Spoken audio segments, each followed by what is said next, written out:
নমস্কার বন্ধুরা, ভালোবাসার রান্নাঘরে সবাইকে স্বাগত জানাই। আজ আমি বাটা মাছের হালকা পাতলা একটি ঝোলের রেসিপি বানাবো। এর জন্য আমি প্রথমে কয়েকটা বাটা মাছ বেশ ভালো করে পরিষ্কার করে বেছে ধুয়ে নুন আর হলুদ মাখিয়ে রেখে দিয়েছি।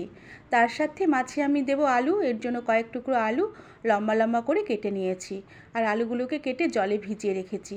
আর মাছের মশলার জন্য এখানে আমি নিয়েছি সামান্য একটু কালো জিরে, সাথে নিয়েছি সামান্য একটু গোটা জিরে আর সামান্য সাদা সর্ষে, আর ঝালের জন্য দিয়ে দিলাম দুটো কাঁচা লঙ্কা। এবার এই মশলাগুলোকে শিলপাটায় বেশ ভালো করে মসৃণ করে বেটে রেখে দেবো। এরপর আমি মাছগুলোকে ভেজে নেব। এর জন্য কড়াতে পরিমাণ মতো সাদা তেল বেশ ভালোভাবে গরম করে নিয়ে খানিকটা কালো জিরে দিয়ে দিলাম।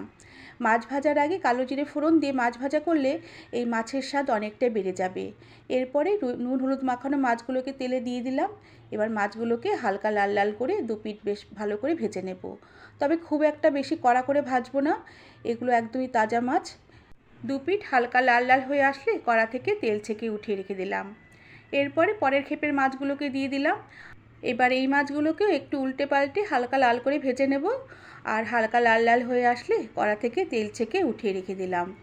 এরপরে এই মাছ ভাজার তেলেই আমি খানিকটা পেঁয়াজ কুচি ফোড়ন দিলাম।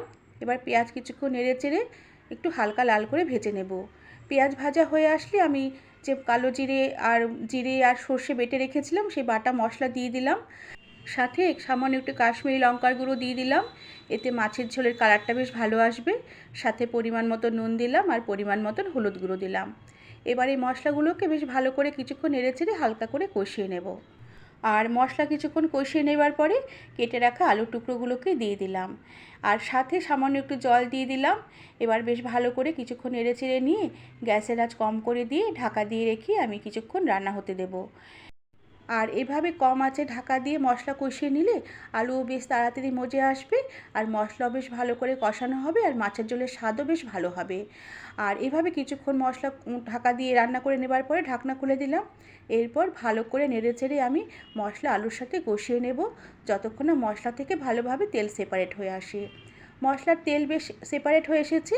এবার আমি ঝোলের জন্য পরিমাণ মতন জল দিয়ে দিলাম, আর ঢাকা দিয়ে রেখে আবারও লো আছে কিছুক্ষণ আমি রান্না হতে দেব। এতে আলুগুলো তাড়াতাড়ি সেদ্ধ হয়ে যাবে, আর মাছের ঝোলে যে পানসা ভাব এটা অনেকটা কেটে যাবে। এভাবে কিছুক্ষণ রান্না করে নেবার পরে ঢাকনা খুলে দিলাম। আলু বেশ অনেকটাই সেদ্ধ হয়ে এসেছে। আর এরপরে আমি ভাজা মাছগুলোকে ঝোলে দিয়ে দিলাম। ভাজা মাছগুলোকে ঝোলে দিয়ে আমি খুব বেশি একটা ফোটাবো না, কেননা বাটা মাছ খুব নরম মাছ, সেদ্ধ হতে খুব একটা সময় লাগবে না। সাথে দুটো কাঁচা লঙ্কা দিয়ে দিলাম। এই কাঁচা লঙ্কার গন্ধ মাছের ঝোলের স্বাদ বেশ অনেকটাই বাড়িয়ে দেবে। আর এভাবে কিছুক্ষণ রান্না করে নেবার পরে মাছের ঝোল খানিকটা ঘন হয়ে আসলে আমি শেষে খানিকটা তাজা ধনেপাতা কুচি ছড়িয়ে দিলাম। এই মাছের ঝোলে তাজা একটু ধনেপাতা কুচি ছড়িয়ে দিলে এর স্বাদ বেশ অনেকটাই বেড়ে যাবে। আর ধনেপাতা কুচি ছড়িয়ে গ্যাসের আঁচ বন্ধ করে দিয়ে ঢাকা দিয়ে রেখে কিছুক্ষণের জন্য স্ট্যান্ডিং টাইমে রেখে দিলাম।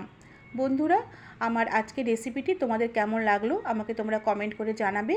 ভালো লাগলে একটি সাবস্ক্রাইব করে দেবার অনুরোধ রইল। আজ তাহলে আসি, পরে আবার একটি নতুন রেসিপি নিয়ে দেখা হবে।